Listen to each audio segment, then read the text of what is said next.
Introducing Oakley Meta Vanguard, the new performance AI glasses designed for athletes with an action-ready ultra-wide camera, powerful open-ear speakers, and built-in Meta AI that syncs with your Garmin devices for real-time insights while you train. Take your performance to the next level with Oakley Meta Vanguard. Athletic intelligence is here. Learn more on meta.com. The family that vacations together stays together. At least, that was the plan. Except now, the Dastardly desk clerk is saying he can't confirm your connecting rooms. Wait, what? That's right, ma'am. You have rooms 201 and 709. No, we cannot be 5 floors away from our kids. The doors have double locks. They'll be fine. When you want connecting rooms confirmed before you arrive, it matters where you stay. Welcome to Hilton. I see your connecting rooms are already confirmed. Hilton, for the stay.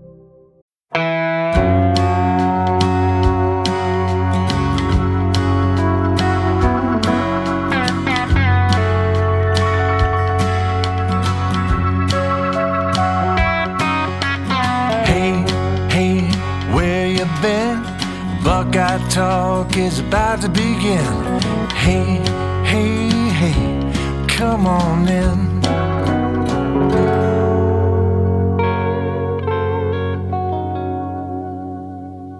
Welcome back to Buckeye Talk. I'm Stephen Means, that's Stefan Krajisnik, and that is Andrew Gillis, and this is your Wednesday pod. In the morning, this afternoon, we'll be going live on YouTube. Come hang out with us. Come check us out. Come hang out. We're going to be comparing the 2024 Buckeyes to the 2025 Buckeyes and trying to decide which group is better. But right now, we talked with Ryan Day for literally 13 minutes. 13 minutes and like 9 seconds. It was the most lightning round of lightning rounds that there ever was a lightning round of.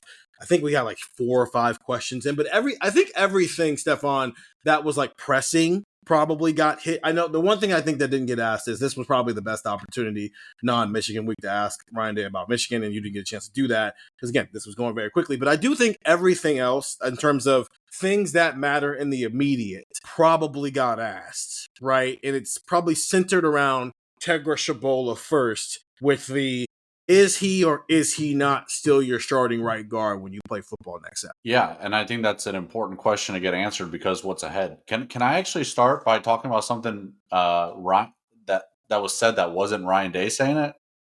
Yes.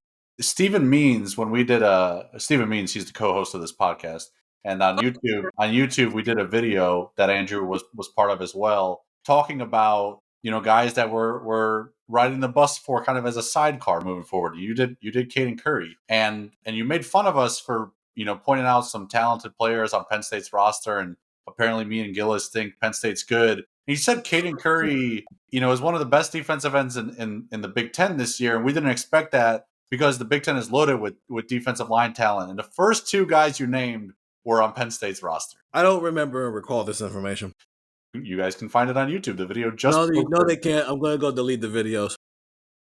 But the point is that Penn State, despite how bad they've been, they do have some talent along the defensive line. And if Ohio State's running game is going to take any sort of a step forward, as it goes down this home stretch of the regular season, it starts against Penn State in a tough defensive line, or at least a talented defensive line. And whoever's at right guard is going to be tested. And if that's Tegra Shabola, that's another test coming your way. And if Ohio State wants to get this run game going, and Ryan Day said he doesn't want to point fingers, but blocking is obviously a big part of some of the struggles that they've had, whether it be throughout the season or, at Wisconsin specifically, then that's got to get answered, right? Right guard has to get answered. And that's probably the most pressing question in terms of like who's starting. Right, as opposed to like running back, you've got questions about hierarchy and who's maybe the number 2 and the number 3. But like in terms of, hey, here's 22 starting roles. Which one do we not know who's starting yet? There might just be one, and it's right guard. And Ohio State's got to get that figured out. And I think Ryan Day is very open to like expediting this process. I think when we did our Leave No Doubt pod, Stephen, I talked about how maybe by Michigan week, Josh Padilla is a starter. I'm ready to have a conversation about him starting against Penn State. And some of it is the way Ryan Day talked about some things, right? And Andrew, he did say they're evaluating everything right now. But he could have said, Tegra's our guy. We like what we're getting out of Josh Padilla. He's worked, like what he said about Josh Padilla a couple of weeks ago. He's worked hard in practice. We wanted to give him a look in the game. We think what he said about Tegra in the offseason when we kept bringing up Ethan Owinyawa. And 2 weeks in or whatever it was going into Ohio game, we were like, hey, we've been seeing some Ethan Owinyawa. It's like, nope, Tegra's our starter. He didn't say that this week. Like, he didn't even say anything close to that on Tuesday.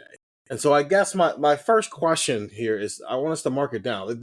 Here's the snap counts by game so far. And you got to remember that Josh Padilla did not play right guard in his first 2 games. He has only played 2 games as a right guard, and those have been the last 2 games. Here have been the rotations so far in these 7 games. Tegra Shabola against Texas played 44 snaps. Ethan Inyawa played 15. Tegra Shabola against Grambling played 26 snaps. Ethan Inyawa played 26. So they split it half and half. Tegra Shabola against Ohio played 49 snaps. Ethan Inyawa played 14. So they went right back to what they did against Texas because the starters played 3.5 quarters again. So you went back to what you had been doing. Against Washington, Tegra Shabola played all 64 snaps. Ethan Inyawa did not play a single snap in that game. Meanwhile, in those first 4 games, Josh Padilla played 20 snaps against Grambling at center and then 19 snaps against Minnesota at center with the backups in. Against Minnesota, Tegra Shabola played 40 snaps. Ethan Inyawa played 10. And then this is where it gets a little interesting. Illinois game is the first. I thought against Minnesota was the first time we saw Josh play a series at right guard. Yeah, you're right. He played a series against right guard. But like PFF still has it listed as a center because he's still like strictly doing center stuff. But yeah, that was the first time we saw it. But we saw 3 against Minnesota. And I think the reason we saw Josh Padilla was a combination of maybe he had been practicing well, but also the first 2 guys didn't look great. Illinois was the first time where it wasn't just like, hey, that was an interesting thing. Like, this is a thing now that we're seeing. Tegra Shabola played 51 snaps against Illinois. Josh Padilla played 14. Ethan Inyawa, healthy scratch. And then last Saturday, Tegra Shabola plays 44 snaps against Wisconsin. Josh Padilla, 26 snaps, a career high. Ethan Inyawa played 1 snap at the end of the game when all the backups were in. So Ethan Inyawa is out of this equation. He is no longer the second string guard. It is Josh Padilla, at least at right guard. I guess we'll see if other things would have happened, but it seems like Josh Padilla is the third guard in the hierarchy of Luke Montgomery, Tegra Shabola, and now it's Luke Montgomery. It's not Luke Montgomery, Josh Padilla. I want to start with you, Gillis. Ohio State's averaging 60.3 plays per game right now. So let's just say 60 plays. Who starts and what is the snap distribution at right guard? Yeah, I've been going through this in my head a lot because I was thinking about this really since like the first quarter of Wisconsin. Like, at what point do you just pull the Band-Aid off? And I'm going to be honest with you, like, it would not shock me if it's 60-0. Josh Padilla starts at right guard. Mm-hmm. It's you rip the Band-Aid off, you live with it, because allow me to lay out the case for 60-0. You've already seen what Tegra Shabola is. You had him in your lineup last year. You know, he was playing next to Hinsman for the end of the year. He was rotating in, obviously, but he played next to McLaughlin. He played next to Josh Fryer. You already saw that. Was there any debate about him really not being a starter like in the spring and in the fall? Because I don't really remember any of that. And then you get into the year and now they've played 7 games and there has been a little bit of a rotation. But we're 7 games into this and you're already talking about, okay, what are we doing here? Like what is his role? And Josh Padilla has come in and I think did fairly well. Like, he's much more consistent, I'll say that. I think you look at Tegra Shabola and there are plays where you're like, okay, that's not bad. You know, he's not like going out there and getting his ass kicked every play. But like, there are plays where you look at with Shabola and you're like, man, that just can't happen. He had the false start. He had the 3rd and 1 play that he got beat on. He got beat bad on a pass rush. Like, there were just plays where it was just ugly. And if you can't make the switch to a guy who's a 3rd-year player who has played now a handful of games he played on the road against Illinois, played against Minnesota, played against Wisconsin. If you can't pull that trigger now, like, what would the benefit of playing Tegra Shabola for 15 snaps be when you already know what he is and you're taking him out of the starting lineup because of what he is? You know what I'm saying? Like, does that make sense? Like, you're benching a guy because you think you can do better at right guard and you think that there's a better option there. So, oh, well, we just don't want to give that guy so much in his first start. Okay, well then why would you make it his first start against Penn State? Why would you feel this way about that? So, long story short, I think it's going to be Padilla. I think they're going to go with Josh Padilla for 60 snaps, 100% of the snap share, whatever you want to call it. Like, I think Josh Padilla is just going to get every snap because we've reached a point where we know what Tegra Shabola is. We've seen it. They clearly have a problem with it. I think the people listening to this podcast clearly have a problem with it. And then we talk about Tegra and we're like, okay, well, maybe he can spell Josh Padilla. Okay, for what? So I think Josh Padilla is just going to be this team's starting right guard. I think they're going to have the same 5 linemen all game. And I think they're just going to roll with that 5 going to Penn State. If they were not in a bye week, if let's just say Penn State was Saturday, and this is just a normal game week, but this is still a thing at this point, would you be saying 60-0? That's a good question. Maybe not. Maybe you could give yourself a little bit more of, hey, Tegra plays early and then you start to figure it out. But you have 2 weeks to get this kid ready, and then you play Purdue after that. Like, no disrespect to what's on the schedule that's left with Purdue, with UCLA, with Rutgers. You have 5 games left and they're kind of bookended, right? You have a Penn State team, which is the most talented front you're going to play before Michigan. And I just think you would want to give Josh Padilla those reps, because if you think Josh Padilla is going to be your right guard when you go to Ann Arbor, Michigan, and if you think Josh Padilla is going to be your right guard, presuming when you go to Indianapolis to play in the Big Ten championship game, and when you play in the college football playoff, why would you not want to get that process started immediately? So yeah, I think maybe you could make the case for that, and maybe I would, but I think this is, why would you hold anything back? Full speed ahead. Just for the clarification, since Stefan brought it up, 9 snaps at right guard, 10 snaps at center against Minnesota in that game. Andrew, I think I would be. I think if they were playing this week, I'd say Tegra is going to play anywhere from 15 to 20, and Josh is going to play anywhere from, what would that be, 45 to 40 snaps in this game, just because it's such a quick turnaround. And Penn State does have some guys on the defensive line, but you have 2 weeks and you have plenty of film and plenty of time to get. I like the way Ryan Day talked about it. Guys are going to get what they need this week. If you need rest and rehab, you're going to get rest and rehab. If you need reps, you're going to get reps. And I think Josh Padilla is on the other side of you're going to get reps, and a lot of them over the next week. Where are you at, Stefan? They play 60 plays next Saturday. Who starts and what's the distribution for you? I think Padilla is going to start, and I think it's going to be about 40-20.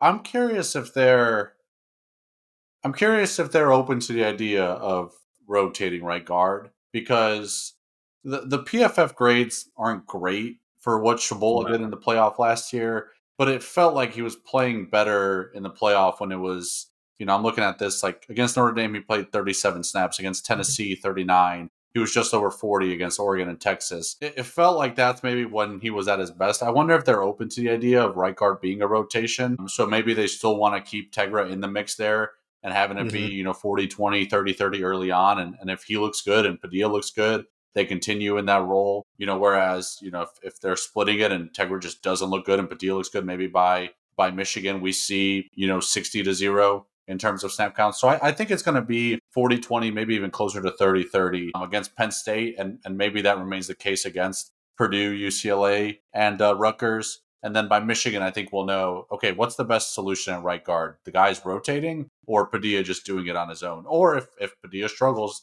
then you just stick with Tegra doing it on his own. So I'm open to a rotation to begin with, just to see what you've got. I think, yeah, and I am too. And the problem is they've been doing the rotation. It's just the 2 guys they were rotating with early, neither one of them were giving you much when it was Tegra and Ethan. So maybe you're getting a little bit more now. Because the thing is, it's not a ceiling conversation.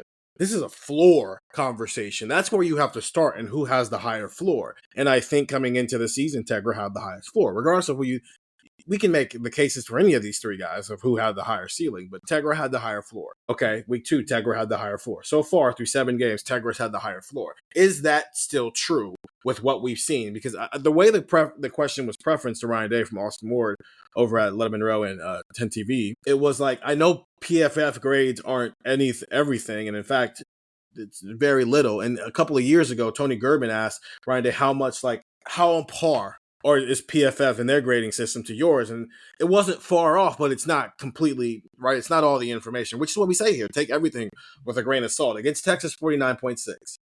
That's like failing in their world. 4.7 against Grambling, that's fine. 58.3 against Ohio, that's flirting with failure. 51.9, that's kind of flirting with failure. 68.9, he was pretty good. 68.9 is fine. That's like average. 64.9, that's fine. And then 42.1, that's failing again. And it's about the ceiling. He got asked, Ryan Day, about the run game.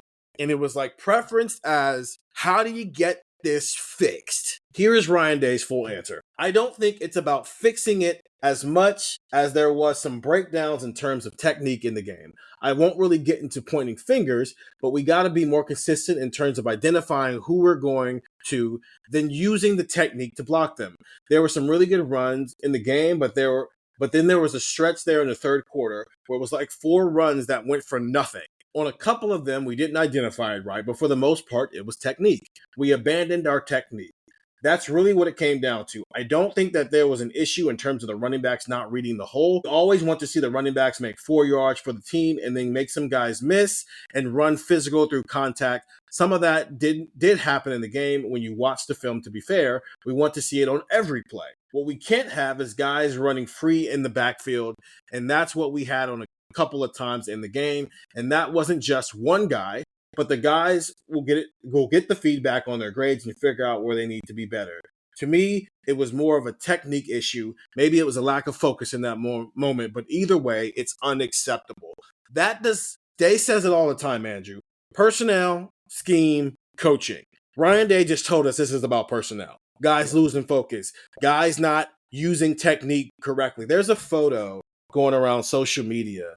And I don't know where it started, but it's plenty of times if you go rewatch that game where, and I feel like we're ragging on Tegra a little bit, but Tegra's not in technique. He's got his shoulder pads out in front of him and he's extending. And as a result, guys in the backfield. It's not just him. You can probably pull up plays, Stefan, where Phillip Daniels had issues. Luke Montgomery had issues. Carson Hinsman, Austin Saravel probably had some issues. But there's been one common theme, especially through the last 3 or 4 games here. And now you've introduced a new variable who hasn't been perfect, but his hasn't been perfect is he just played 26 snaps in a Big Ten game for the first time in his career. He's trying to get comfortable. He's gaining experience. Versus the other guy played 774 snaps last year as a starting right guard for a team that won a national title. By the end of the year, he and Josh Fryer were the only 2 original members of Ohio State's starting offensive line. And yet he was rotating then. And so you're right that maybe they could rotate it. Maybe, and they probably will. I think 60-0 isn't out of the question. Though I do wonder if they do it, like they got a month to figure it out. So it's not out of the question that they go 60-0, but it's not out of the question that they go 40-20 either. But this is, what hat does it fall into that Ryan Day talks about? This is about personnel. Maybe you don't have the best guy playing right guard anymore, and it's impacting your run game. Yeah, and I think the quote that really kind of stuck out to me was when he said, what we can't have is guys running free in the backfield. And I think he's basically saying this is personnel. And now this does get interesting because if you put Padilla in there and he stinks out loud, then it's like, okay, do you just not have a good option? Or is this becoming a coaching thing where it's, and that's down the line. Sure. That's a future conversation. But like, I think this is the easiest fix for it right now. And like, I agree with the notion of like, hey, got to be careful. We can't throw some of these guys into big situations, blah, blah, blah. But like, to me, that's a load of hogwash because this team just threw a bunch of new guys into a bunch of new different situations. They're the best team in the country. They're the number 1 team in the country. And like, go look at the defense and they replaced 8 different guys. Like, it would have been very easy for them to be like, hey, we need to rely on game experience. Got to play Bo Atkinson over Caden Curry. Hey, we can't, we can't have this guy play. We need to have this guy in the lineup over that guy because this guy's played a little bit. It's just Lincoln Keenholz. He's our guy, not Julian Sand. Maybe Julian later, but Lincoln's played a game before and Lincoln's played a bowl game before. Like, come on, like you could drive that from minimal levels to kind of extreme levels, like I just did, and I think you're at the point where Day's fed up with it. And I think very clearly the way that Day talked about it, he does not, like you said, Steven, he does not think that like their scheme needs to be ripped up and thrown apart and changed. He does not think that Tyler Bowen is coaching the wrong way because, like, frankly, like Austin Sierravelt's been awesome. Luke Montgomery's been awesome. Carson Hinsman's been awesome. Daniels has been, I would say, shaky. Integra's probably the one that we're obviously having a big conversation about. But it's like, it's also a run game thing. It's like you map this whole plan out, and you can't say like the coaching's bad when you have maybe an All-American left tackle. We were talking about Hinsman in like the Remington conversation. Luke Montgomery's been really good. Like if some of these guys are stepping up, it's probably just a personnel. And I think that's what Ryan Day was getting at. I think he did the diplomatic, not going to dance on the grave, but I think it's pretty clear where this is happening. And there's two things that I was kind of looking up while you guys were talking there. So you said there was 4 runs in the third quarter, 4 consecutive runs that were just not good. I'm looking at it now. I think this is the 4-run stretch. 2nd and 9, Isaiah West, run to the right, no yards. Later that drive, 2nd and 3, Bo Jackson up the middle, loss of 4 yards. And then Wisconsin gets the ball back. Then Ohio State gets the ball back. Bo Jackson run to the right, loss of a yard. And then I'm seeing Julian saying keeper up the middle for 2 yards. I don't know if that run is falling into that category too, but that's 4 consecutive rush, at least what's categorized as a run, where it's either up the middle or to the right, and it's either maximum gain of 2, but 2 of the 4 were for loss, like tackles for loss. Like that's just that's unacceptable. I want to say one more thing too. Josh Padilla is obviously the guy we're talking about right now, and it's November, and he's the guy we're talking about. I don't want to say another name just in case. We don't have access to practice, so it's not like we know how good Gabe Van Sickles looked. I do want to present the idea, though, of last year, Austin Sierravelt was the guy kind of, he started at left guard when Donovan Jackson was out early in the year, and then he was the guy who kind of played both. Like, he was the third guard last year when everyone was healthy, and then obviously he had to end up being a starter when Donovan Jackson had moved to left tackle. But Luke Montgomery, his only snaps in the regular season were games Ohio State won by a ton, and he came in garbage time. Akron, Western Michigan, Marshall, Michigan State, Nebraska, Purdue, Northwestern. It wasn't until the playoff that we saw Luke Montgomery have a role. He played 31 snaps against Tennessee, 29 against Oregon, 60 against Texas, and 64 against Notre Dame. There was points last year where we were asking ourselves, hey, where's Luke Montgomery? Like, we heard good things about him in the offseason, and he just was not having much of a role in the regular season, and then he popped. And we've heard decent things about Gabe Van Sickle in the offseason and haven't seen a ton of him now. So Josh Padilla is kind of the one inserting himself. And you're right, Gillis. Like, if he doesn't work out either, maybe it is a coaching thing. I don't want to rule out Gabe Van Sickle completely in this conversation. If Padilla and Shabola and Ethan Owanyao are struggling, Ohio State's shown us that a guy can just kind of emerge late in the year and be another option. So I think Padilla's pretty good. Seth McLaughlin raved about him as kind of this team's next great center after Carson Hinsman. And so I think Josh Padilla is going to turn out to be a decent option at right guard to at least rotate with Tegra. Keep your mind open. Last year showed us that the answer might not emerge until literally the first game of the playoff. Yeah, I think Padilla is the front of mind one because it seems like they're gradually working him in already, while Van Sickles seems more like what Luke Montgomery's was, where you had 30 days to prepare for a football game, and so you really got to explore some things. Though I know Luke was not always happy that it took until the playoff for him to get onto the field, but that's part of this, right? But it's a reminder that just because whatever we see next Saturday doesn't mean it has to 100% be a finished product. I think that's a fair point there. I think that's it from an offensive line perspective in terms of the run game. Okay, so let's take a break, and then we'll focus on the other part of the run game, and that's who's running the football here on Buckeye Talk.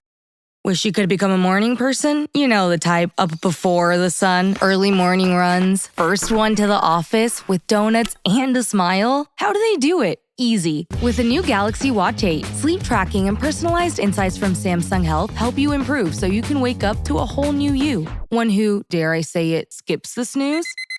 It's possible. Train your sleep with Galaxy Watch 8. Learn more at Samsung.com. Requires compatible Samsung Galaxy phone, Samsung Health app, and Samsung account. Finished training for the day? Time to fight post-workout fatigue with Core Power Protein Shakes. They're packed with 26 grams of high-quality protein to build muscle and electrolytes to help hydrate. The nutrition you need to help your body replenish, rebuild, and repair post-workout so you can power on to the next one.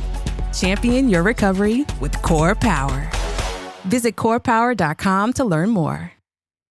Thursday Night Football is on, and it's only on Prime Video. That's going to be caught. This week, the Minnesota Vikings head west to face the Los Angeles Chargers. They'll take that all day. Coverage begins at 7 p.m. Eastern with football's best party. TNF Tonight, presented by Verizon. Not a Prime member? Not a problem. Simply sign up for a 30-day free trial. It's the Vikings and the Chargers, Thursday at 7 p.m. Eastern, only on Prime Video. Restrictions apply. See Amazon.com/Amazon Prime for details. Big news. Sephora is now on Uber Eats. So if you find yourself facing a beauty emergency, like needing a last-minute gift, or you're just out of your favorite mascara, again, don't panic. We got you. Order now and get $10 off on Sephora orders of $50 or more on the Uber Eats app. Order now. Offer ends October 30th. One order per customer. Additional terms apply. See app for availability. Delivery fees may apply.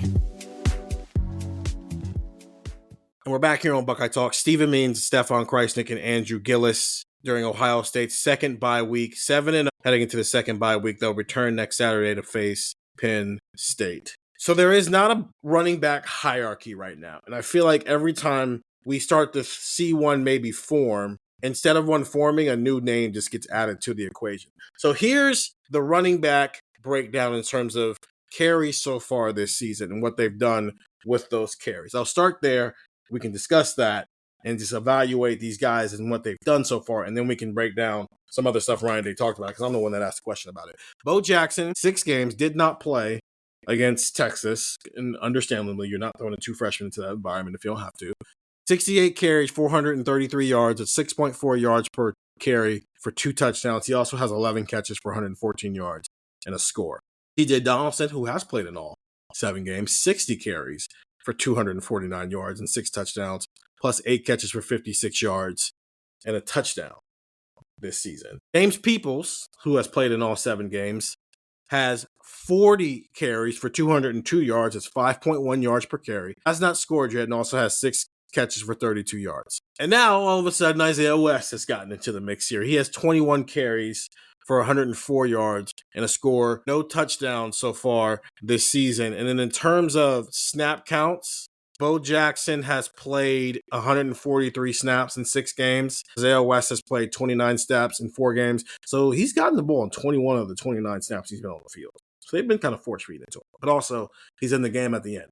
James Peoples in 7 games has played 121 snaps, and CJ Donaldson in 7 games has played 164 snaps. That is the way they have used these running backs through 7 games. Evaluate them, Stefan. And what that means anything. However you want to go about evaluating that, the floor is yours. I mean, I think Bo Jackson has been stellar, so that's my evaluation of him. I think he's the best running back, and I don't think there's much of a conversation there. And then the race for number 2 seems like it's between Isaiah West and James Peoples, and CJ Donaldson kind of just has his role as a situational guy, whether it's pass blocking on 3rd and long or being the running back, carrying the ball on 3rd and 1, whatever it may be, with Roberts leading the way for him apparently. It's tough because I get where Ryan Day is coming from, where you're still kind of evaluating, and I know, Steven, in our video on YouTube, you presented the idea of maybe that's maybe it's a game-by-game evaluation where you see, hey, this guy's feeling it today, and he's going to be the one co-starring with Bo Jackson, and this guy's not feeling it today. So I get where the coaches are coming from. You can't give up on James Peoples 7 games into his first real season as a prominent part of this offense, and you also don't want to jump the gun and say, hey, Isaiah West is the guy after 1 decent game against Wisconsin in which he ran for 55 yards, right? 6.1 yards per carry. Like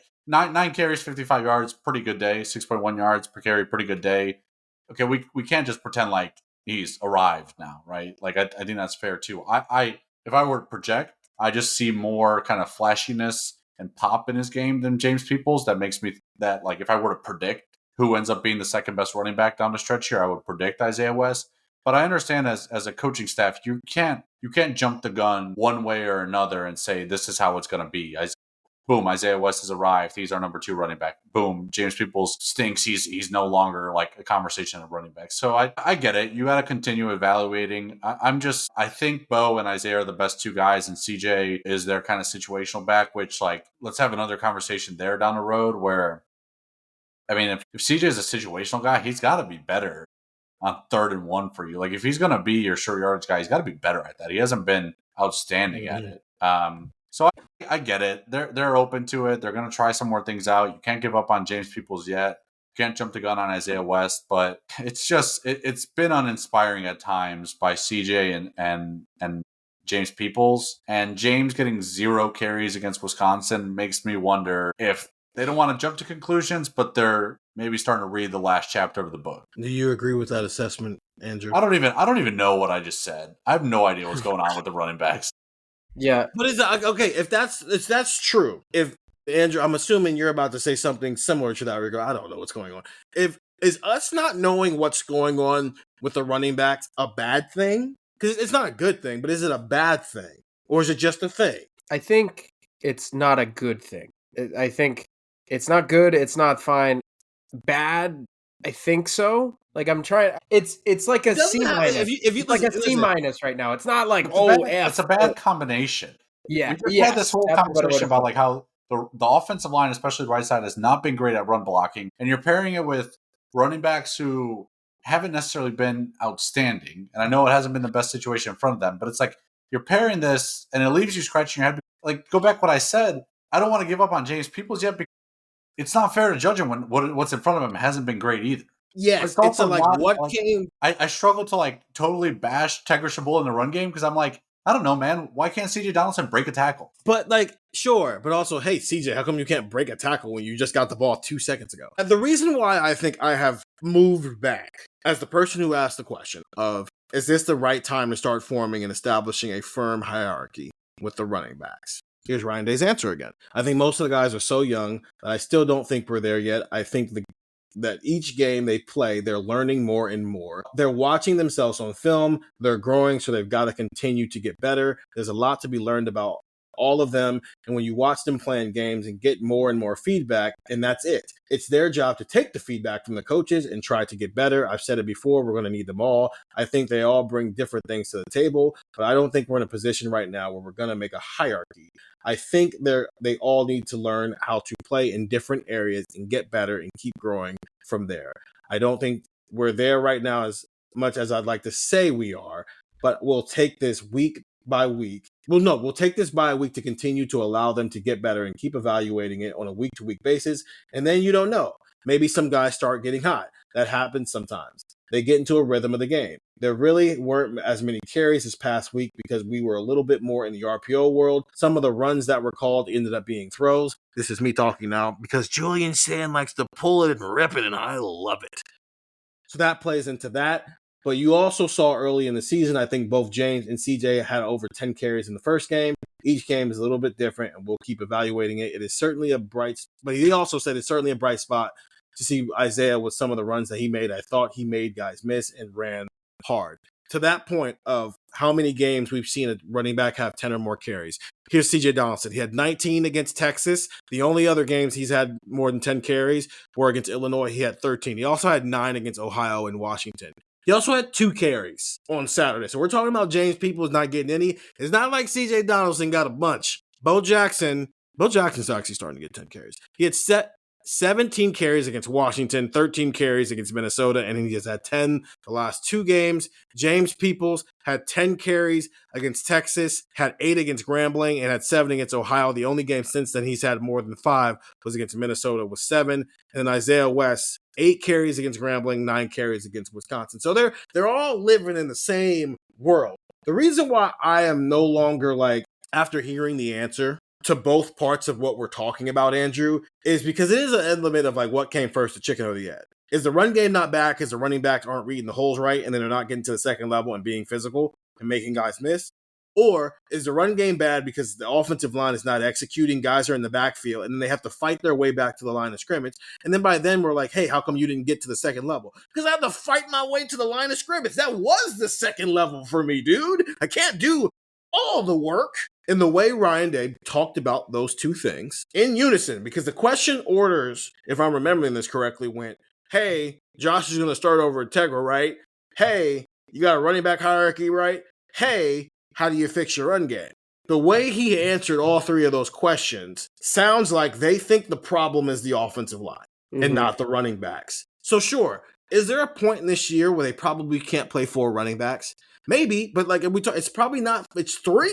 It's Peoples, Bo Jackson, and now Isaiah West has entered the mix. And then you're going to play C.J. Donaldson in anytime it's a situation he's in the game. Anytime outside of that, it's one of the other 3. I don't think it's that off base. And if we get to the Michigan game and the conclusion is Bo Jackson and Isaiah West are the top 2, so be it. If we get there and all of a sudden it's James Peoples and Isaiah West, or it's Bo Jackson and James Peoples, regardless of what it is, I think they're going to get to what we want them to get to. I just understand why they aren't ready to get to it right now, because that's not the more pressing thing. The more pressing thing is getting them to the second level, and that requires the offensive line to execute better, and that starts with figuring out right guard. Yeah, well, I think it's a little column A, little column B. It's like, okay, the right guard position's not great, but like you could probably figure some things out, maybe a little bit more at running back if you had a little bit more of a clear delineation. And I think that's what Ryan Day wants. Like I said this afterwards in one of our videos, like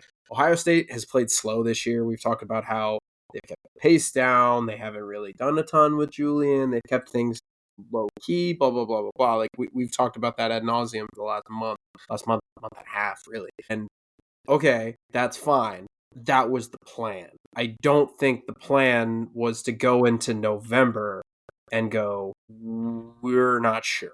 Maybe it was though.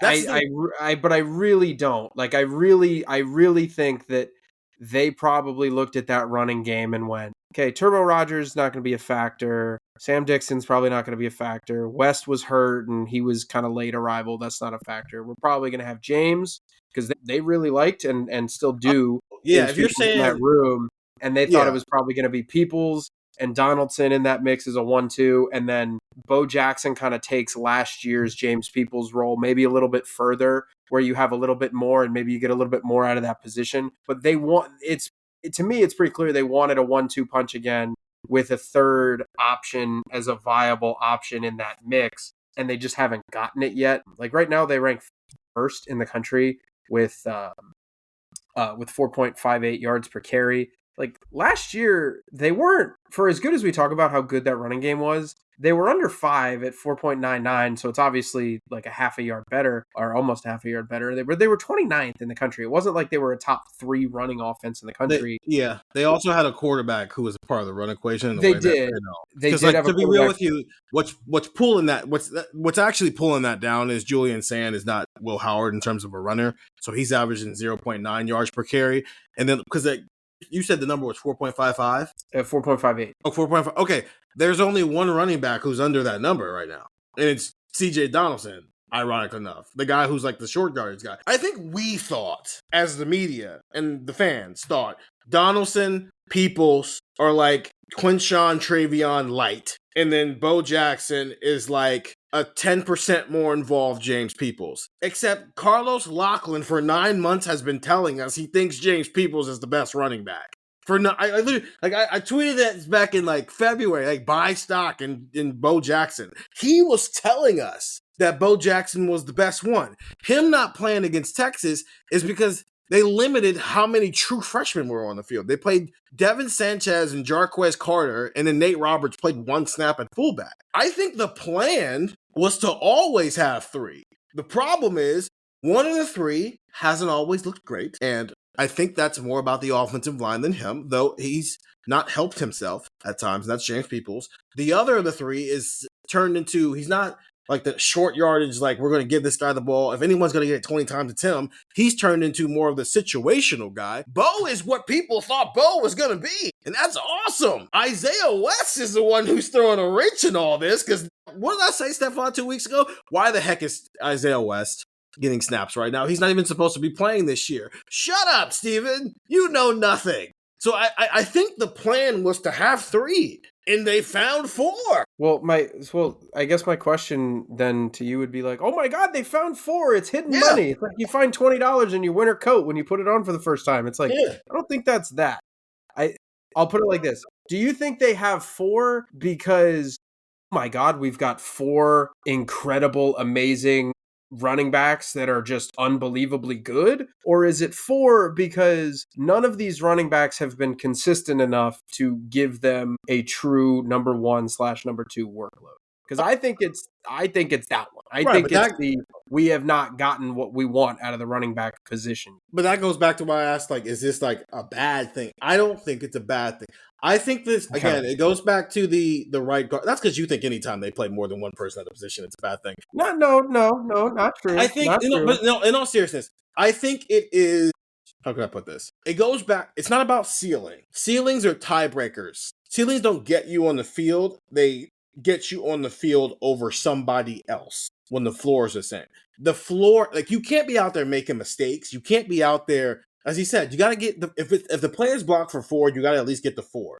That's floor. Ceiling is, you took something that was designed for 4 yards and you got 8 yards, or you got 12 yards, or you housed it. And so I think what we have right now is 4 running backs who all have similar floors through 7 games. Because again, 6.4 yards per carry, 4.2 yards per carry, 5.1 yards per carry, 5 yards per carry. All of them, to me, I think they all have the floor, which is why they're testing them all out. And just like Carlos is playing all these guys to figure it out. Once you figure out who's got the most, I guess, like, not even consistent floor, but just like, it's just got the most, like, the foundation of that floor is just the strongest, then you can start working towards ceiling. I don't think any of us on this podcast have any doubt in our mind that Bo Jackson has the highest ceiling of the group, right? That's a fair thing to say? Yeah. Okay. Bo Jackson is also the only one of the 4 where Ryan Day has ever in detail explained what he means when he says to take care of the football. Ball security is about floor. Him being able to house something for 45 yards is about his ceiling. And I think right now, Carlos Loughlin, through 7 games, has 4 running backs where he believes in their floor. And you're telling me they got 4 more games before Michigan to figure out the ceiling of those guys? I'm going to choose to believe that for now, because I don't have a reason to not to. This is not if they had 4 guys all averaging 3 yards per carry, I think I'd be more concerned. But when you got 4 guys and 3 of them are averaging 5 yards or more, and the one who's not is the guy you also use in short yardage situations more often than not, I'm okay with leaning towards, if you figure out your offensive line personnel, it might fix your running game. And if I'm wrong, I'll be wrong.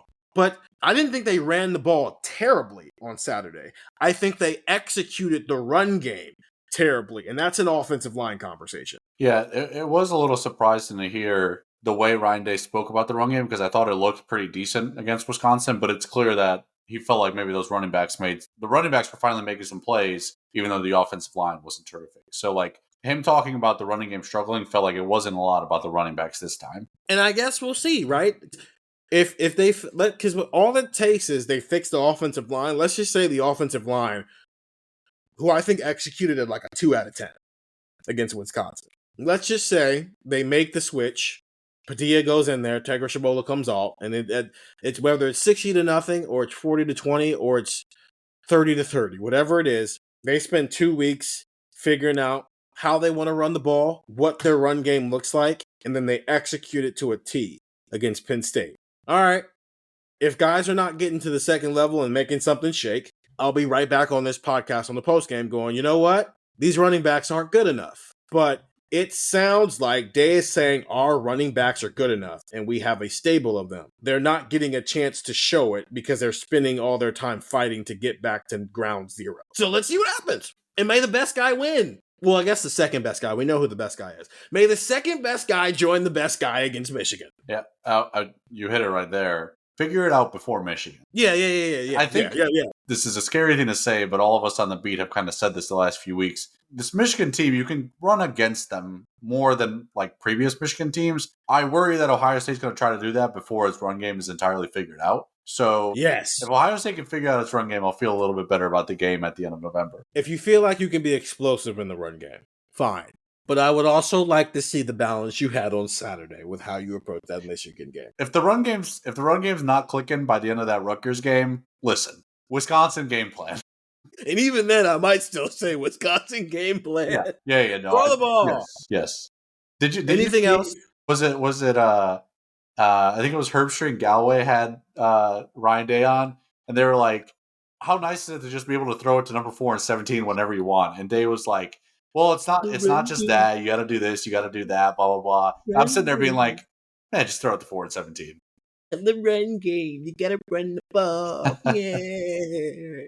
It worked out pretty well on Saturday. Anything else? Because obviously a lot of the conversation was the different variations of the run game, and we just spent 45 minutes on that. Was there anything else in the 12? We spent more minutes talking about what Ryan Day said than Ryan Day actually said these things. Didn't feel like there was a whole lot else. Yeah, like nobody asked about special teams today. Maybe that's a... Oh, yeah, as we're recording this, offensive, defensive player of the game are out, Julian Sand and Caleb Downs. Oh. And that is the only...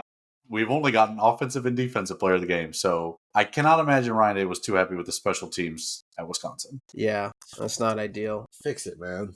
Because I don't think we didn't get any injury updates. I think this was very much they sound hopeful. Hopeful Bryson Rogers will be back. Right. Hopeful Bryson Rogers. He did sneak that one in there. Did we like that? Did we like what the amount we saw Quincy Porter and Mylan Graham? More. Yeah, I think. Yeah. You said more? If you can.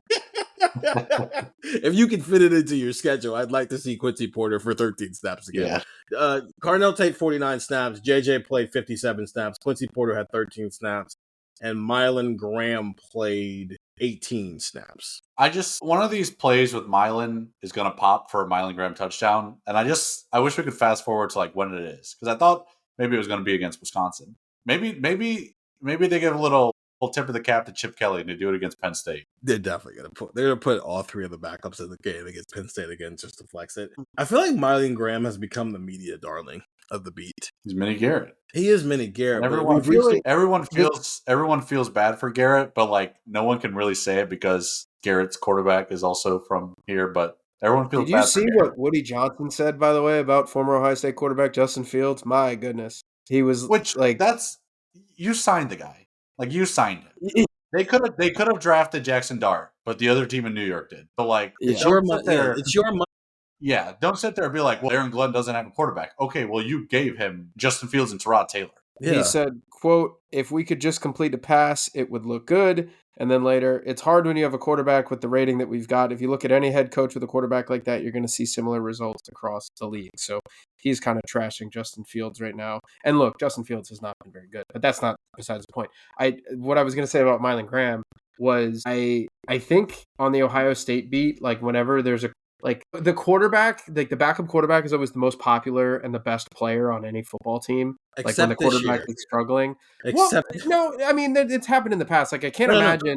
No, it has. It happened. Like everybody wanted to see Kyle McCord when CJ started out badly. Yeah, but then once CJ got rolling, everybody was like, "Yeah, this is the rolling at Ohio State." What I'm saying is, this is the first time in a while. In fact, I think Julian Sand and Justin Fields are the only quarterbacks since Ryan Day's been the head coach who have never had a point in their time as a starter where people are like, "I want to see the backup." Yeah, well, and I think we've gotten to such a point where like the quarterback is awesome and the offense is awesome that like Mylan Graham has just kind of become the backup quarterback.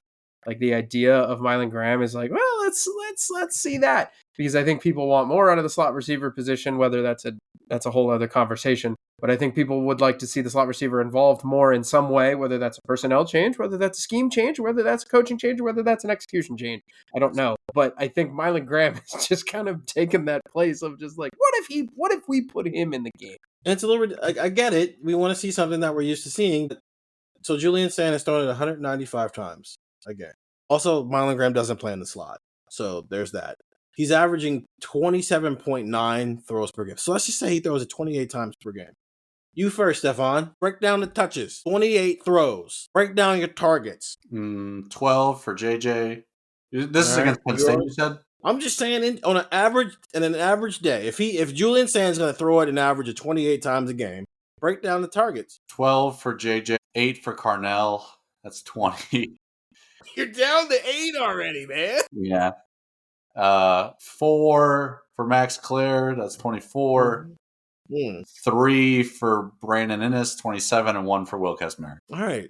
And you completely forgot they have running backs who have made catches here. Yeah, you see how hard that is? Yeah, that Gillis, is. you try it now. I probably could have gone safer with JJ and said maybe like 10, and then given like 2 to Bo Jackson. That's fine. Okay, but it doesn't. You're right. You still did three for Brandon Innes as a slot receiver. Is that going to change if you subbed him out for Mylan Graham? No, you do it, Andrew. Try to break it down. What's the number? What's the number 28. again?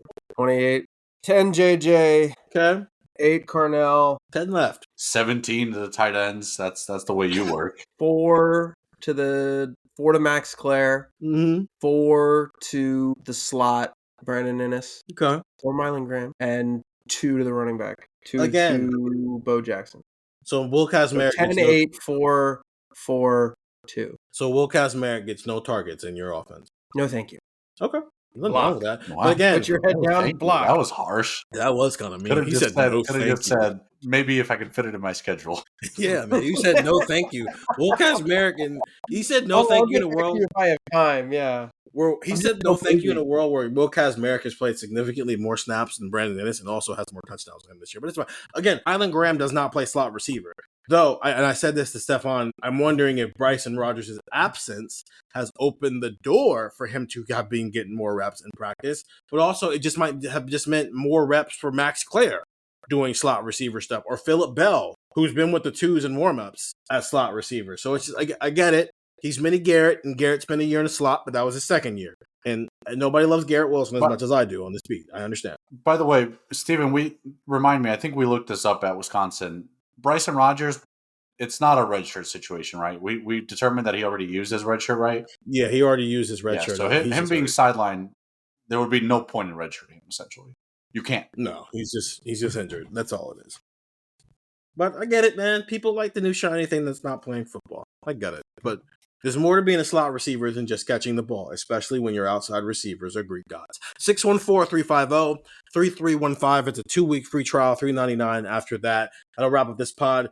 Live show, 11 a.m. this afternoon. Well, that's obviously before noon still, but you get it. We're going to be comparing Ohio State's 2024 roster and towards 2025 roster. JJ went on an interview after the game on Saturday and said that he thinks this team is better than last year's team. And so we're going to break that down and see if he's actually right to have that assessment of the Ohio State national championship team versus the team trying to repeat as national champions. We're going to close out the week on Thursday with that'll be a Friday pod, with a recruiting pod from Andrew and I. And they're busy on the recruiting trail, and obviously Ohio State's going to be on the road for a lot of this week during the bye week. But get the text, 614-350-3315, 2-week free trial, $3.99 after that. For Stefan Krajisnik and Andrew Gillis, I'm Stephen Means. Talk to you guys later.